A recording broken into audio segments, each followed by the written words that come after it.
Hari ini kita akan belajar kebenaran firman Tuhan. Tema kita adalah laziness. Paling gampang kemalasan, saudara ya. Apakah boleh bermalas-malasan? Ya kalau 1-2 hari sesekali boleh, saudara ya. Sehingga kemudian ada yang namanya me time gitu ya. Rasanya aduh saya terlalu suntuk, terlalu capek, hektik. Sehingga perlu me time. Kalau sekarang naik dari me time ganti healing, saudara ya. Jadi ya kita ke mana? Mau kemana? Healing? Bali saudara ya. Paling dekat lah Bali, puji Tuhan 2-3 hari healing saudara ya. Setelah itu pangling kemudian karena hitam gosong saudara ya. Karena terlalu panas di sana Bapak Ibu saudara ya. Dan kemudian orang boleh nggak? Ya 1-2 hari seminggu mungkin it's okay saudara ya. Tapi persoalannya adalah kemudian kalau kita hidup dengan gaya kemalasan, nah itu persoalan. Jadi saya ingin berbicara tentang sebuah gaya hidup yang menjadi persoalan untuk masa depan Anda dengan saya. Mari kita akan belajar di Amsal pasal 6 ayat 9 sampai ayat yang ke-11. Mari kita akan baca bersama-sama firman Tuhan ini bersama dengan saya. 2, 3. Hai pemalas, berapa lama lagi engkau berbaring? Bilakah engkau akan bangun dari tidurmu? Tidur sebentar lagi, mengantuk sebentar lagi, melipat tangan sebentar lagi untuk tinggal berbaring. Maka datanglah kemiskinan kepadamu seperti seorang penyerbu dan kekurangan seperti orang yang bersenjata. Nah, Amsal merupakan ditulis oleh seorang yang sangat berhikmat namanya Salomo, saudara ya.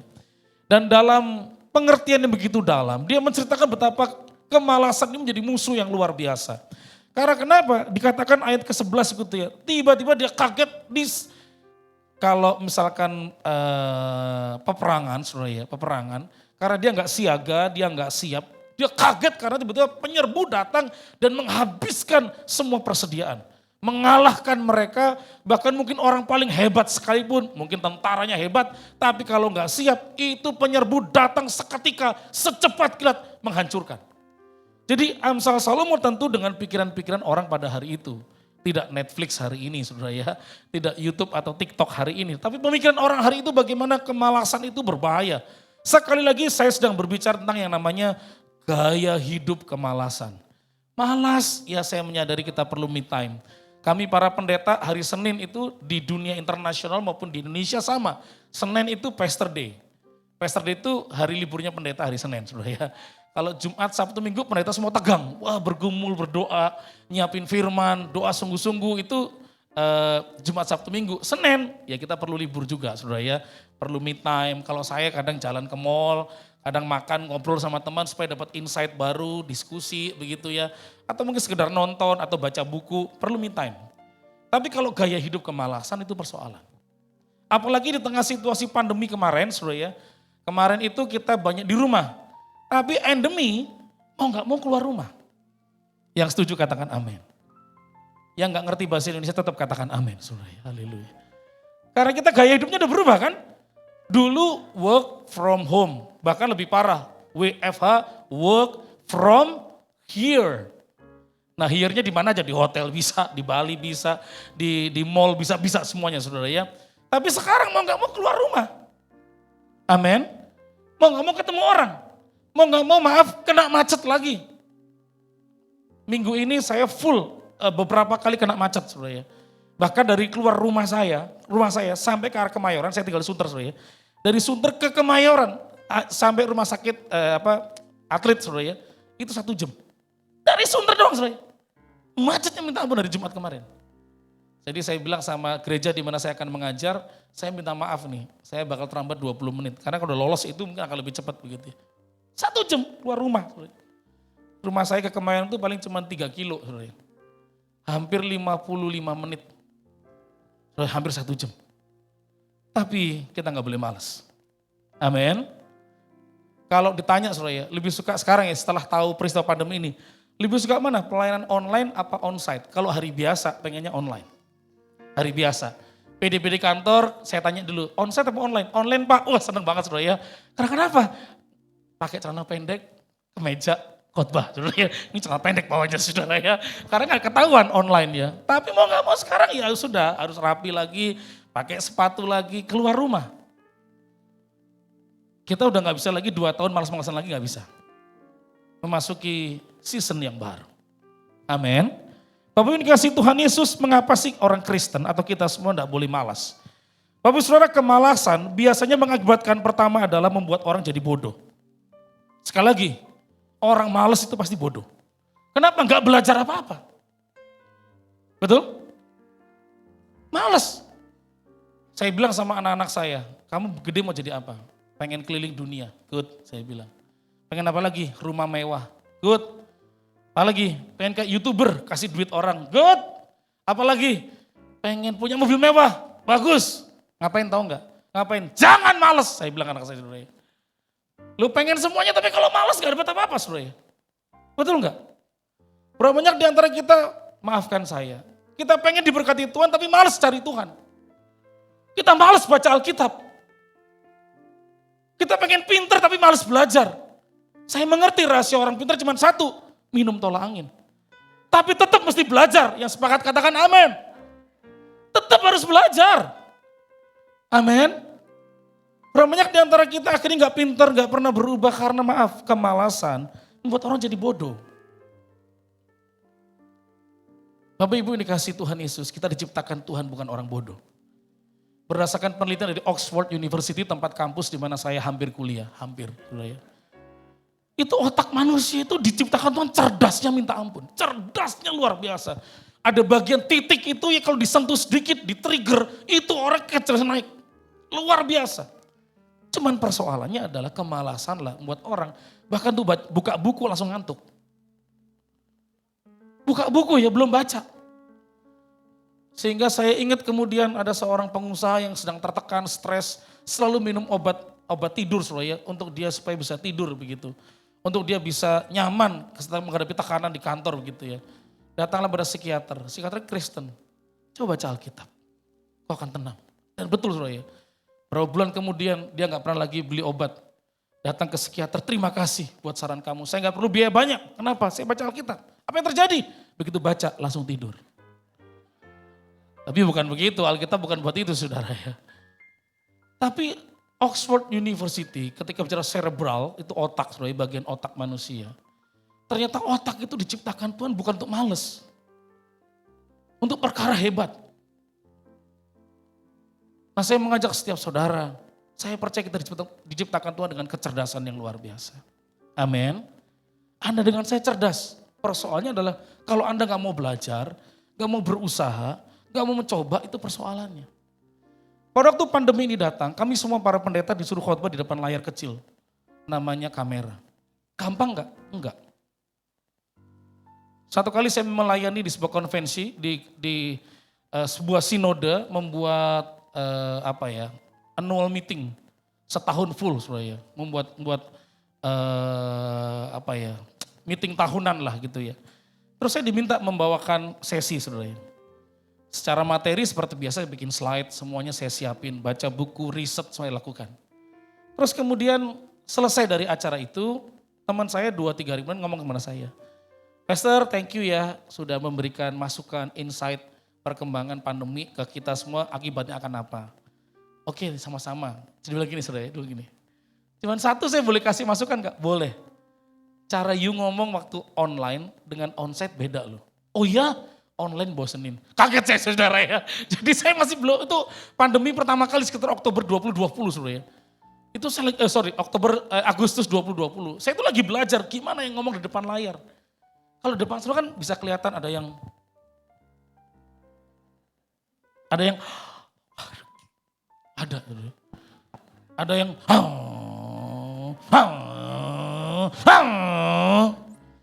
tapi kalau pakai layar, pakai kamera kita nggak tahu.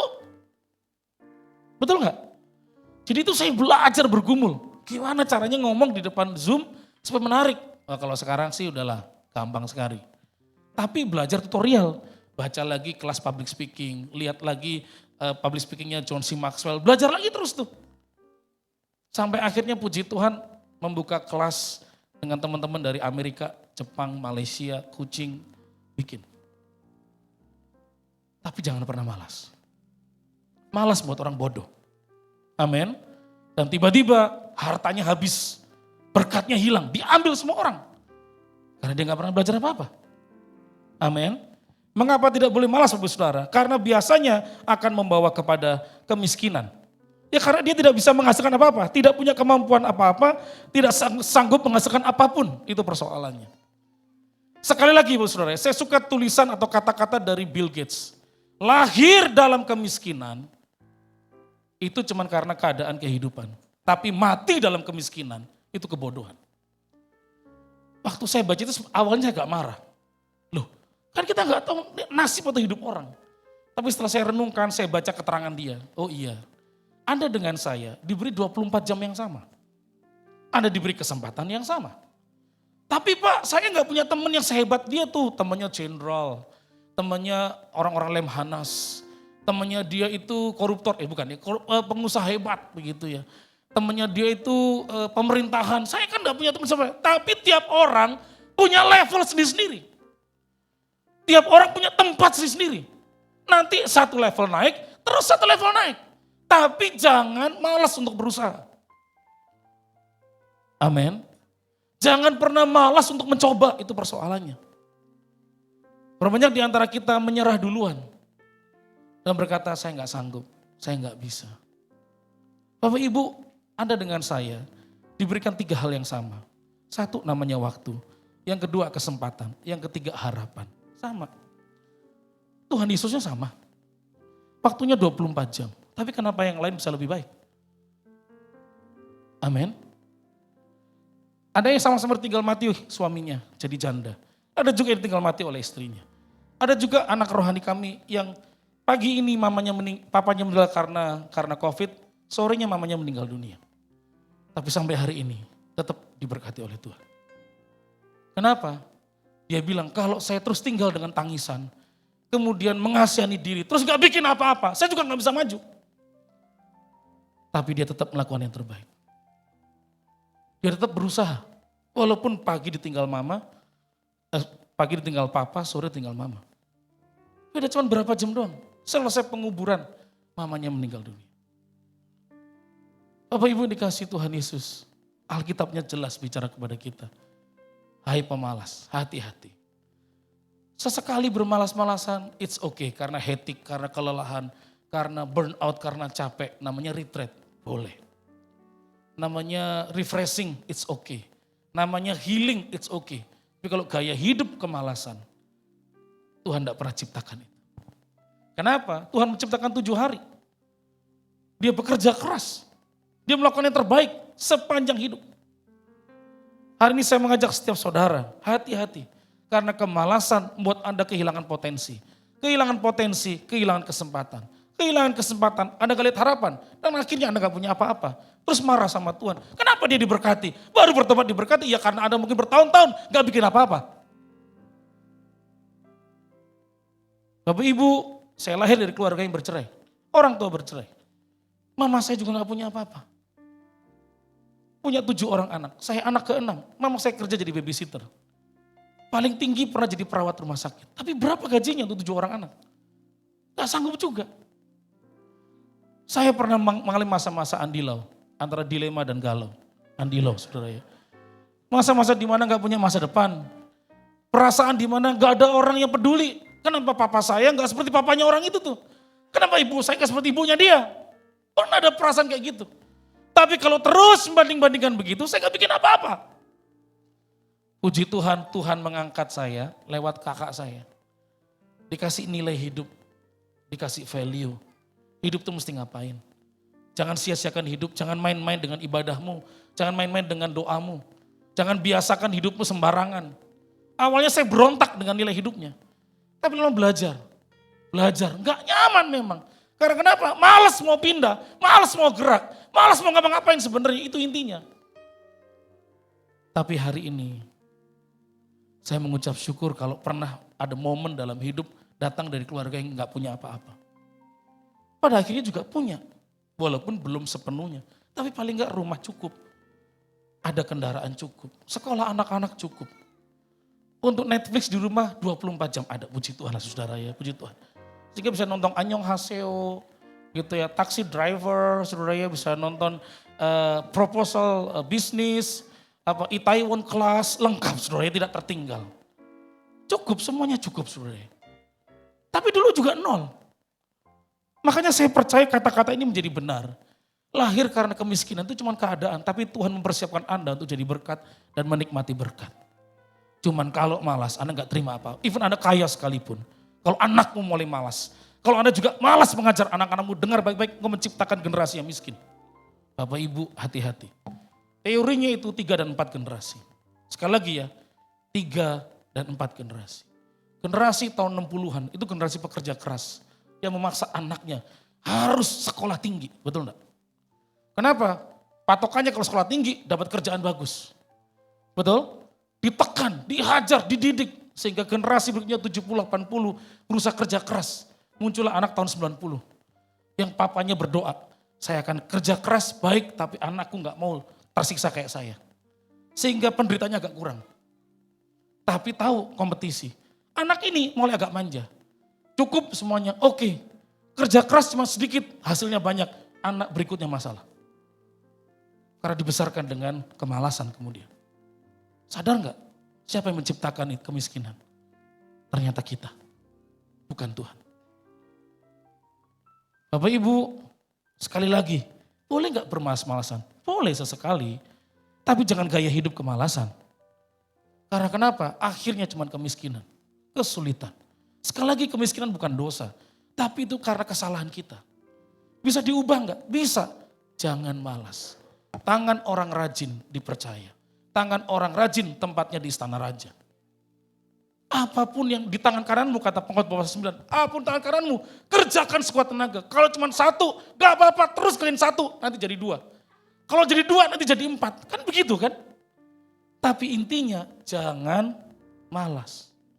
Biasanya orang malas merepotkan orang lain cara hidupnya. Loh betul enggak? Bergantung terus sama orang, akhirnya mengganggu hubungan. Mengganggu komunikasi, harmonis. Gak suka kerja tapi pengen hidup mewah. Gak suka kerja tapi pengen jalan ke luar negeri. Yang repot siapa? Yang bayarin. Loh betul enggak? Sekali, 2 kali boleh.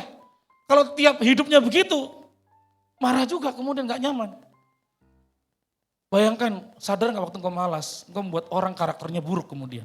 Maksudnya tadi kayak gini ya, dengar cerita saya ya. Orang ini si A malas nih, akhirnya minta tolong si ini. Tiap hari dia minta tolong, terus lama-lama dia jadi pemarah gak orang ini? Bisa tetap baik? Belum tentu juga, ada saatnya dia mungkin juga kecewa. Padahal orang ini baik, gara-gara orang ini nih yang malas, karakter orangnya jadi buruk. Jadi mulai punya sakit hati. Awalnya gak punya sakit hati. Nangkap maksud saya saudara ya? Hanya orang beriman tingkat tinggi ngerti kata-kata saya saudara ya. Kalau imannya cetek biasanya apa sih botak apa sih gitu biasanya saudara ya. Tapi kalau imannya udah dalam, dewasa, rohani itu tenang. Dengar firman itu kayak gini nih, tenang saudara ya. Katakan amin. Bapak Ibu dikasih Tuhan Yesus, orang-orang yang malas mengganggu komunikasi. Mengganggu hubungan. Karena kenapa? Selalu mengandalkan orang lain. Sementara itu tanggung jawab dia. Sementara itu bagian dilakukan. Anak-anak muda, kalau Anda mesti sekolah, sekolahlah. Kalau mesti nyiapin baju, pakaian, siapin. Jangan kemudian, plak lama-lama. Sampai saya maaf ya, sampai saya melihat sebuah rumah tangga. Sampai menikah punya anak. Selalu minta akhirnya kalau sekarang mamanya udah gak ada, istrinya selalu nyiapin. Loh sudah sebesar itu, udah hampir 40 tahun. Masih minta orang ini nyiapin barang dia. Kaos kaki di mana nanya. Celana panjang hitam di mana nanya. Kemejanya hilang di mana nanya. Istrinya kasihan, sudah bekerja, ngurus rumah, masak, masih ngurusin 2 bayi. Loh kan kasihan.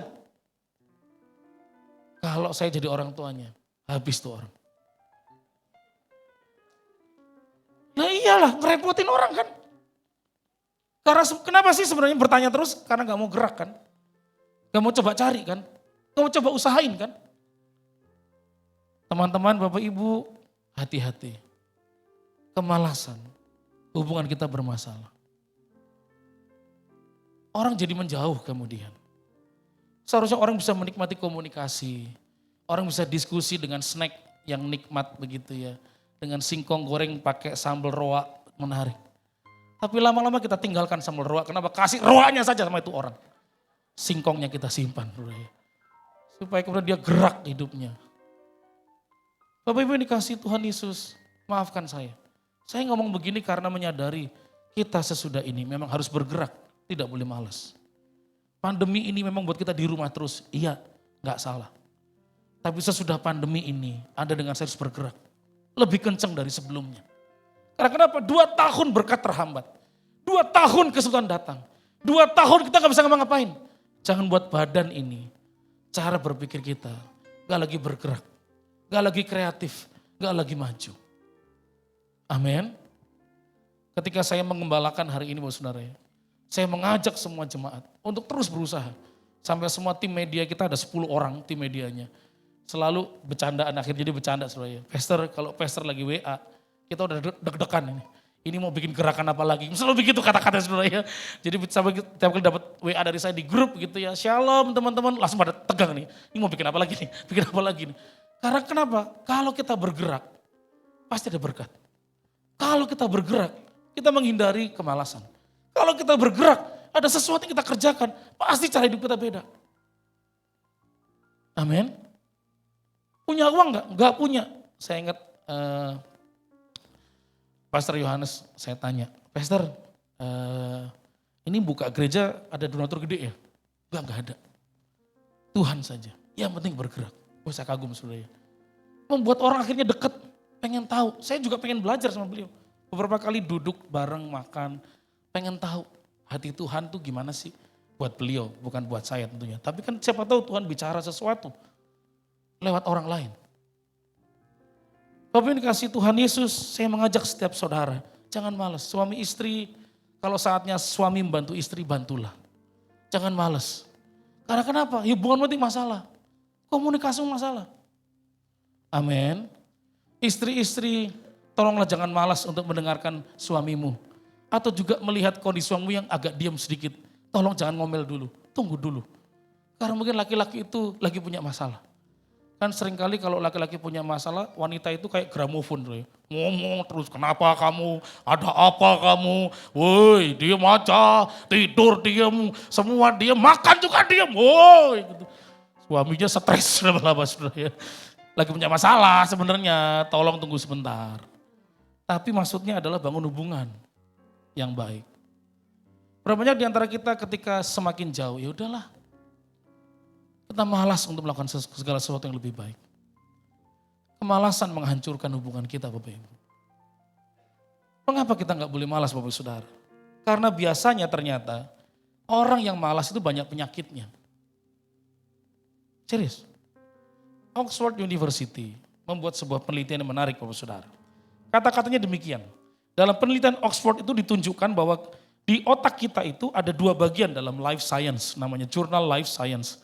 Di bagian tertentu, saya tidak diceritakan di sana kiri atau kanan, tapi di otak kita itu ada sebuah syaraf yang menghubungkan sinyal kepada tubuh. Nah, otak atau sinyal itu sinyal keaktifan gitu ya. Jadi kalau otaknya dibuat kreatif, ternyata itu memberi sinyal kepada tubuh ini untuk gerak. Nah bahayanya adalah, katanya, ini diteliti oleh Dr. Richard Weller. Jadi kalau si otak ini tidak memberi sinyal apa-apa kepada tubuh, maka tubuh gak akan ngapa-ngapain. Gak akan aktif, gak bikin apapun, persoalannya jadi obesitas. Persoalannya jadi penyakit kemudian. Kemalasan itu gak berani gerak, gak ngapa-ngapain, gak bisa bertindak. Dan yang menarik kemudian ternyata orang itu tidak hanya cuma obesitas, tapi juga bisa akhirnya nutrisinya bermasalah, diabetesnya ada, hipertensinya ada. Saya kaget sebenarnya. Ternyata kemalasan bisa membuat penyakit. Hati-hati Bapak Ibu. Saya biasanya melihat tenaga saya sebenarnya, ada kalau naik tangga. Kalau naik tangga mulai ngos-ngosan, saya mulai ingat, wah berarti saya udah hampir 2-3 mingguan belum pernah olahraga lagi. Jadi pagi memang kita ada doa pagi jam 5, bangun setengah 5 langsung mandi, langsung siapkan diri di depan Zoom, open kamera.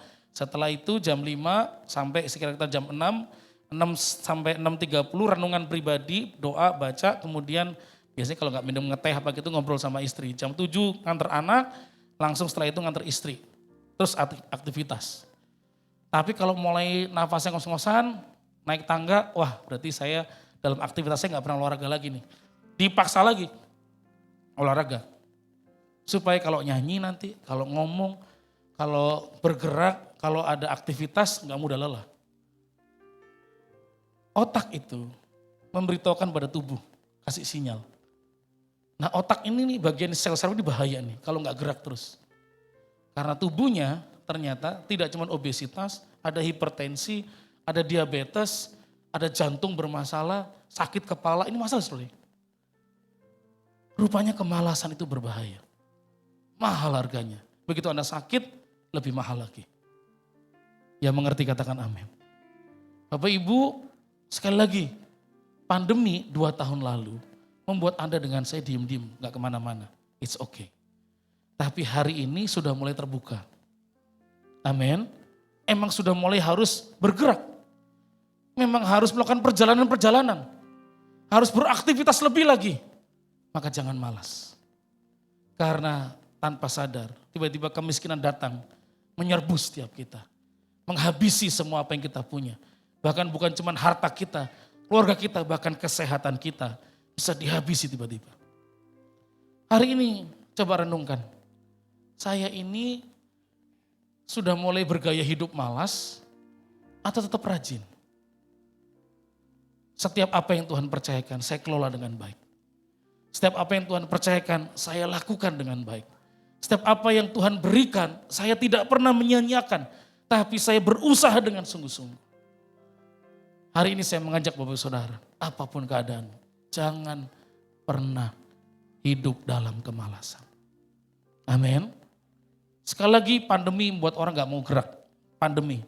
Buat orang merasa takut, merasa gak nyaman, merasa kecewa karena kemarin sudah selesai, sudah habis. Tapi dengar baik-baik, masih ada hari yang baru. Berarti masih ada berkat yang baru. Masih ada kemungkinan karya yang baru. Masih ada kemungkinan promosi yang baru. Masih ada kemungkinan peluang yang baru. Masih ada pintu-pintu yang baru. Nah hanya bisa terjadi kalau Anda tidak diam, tapi Anda bergerak. Anda melakukan, Anda mencoba, Anda berusaha. Beberapa teman saya juga terganggu karena pandemi ini. Gagal, bermasalah, hancur, bisnisnya berantakan. Saya pun buka usaha berhenti karena pandemi.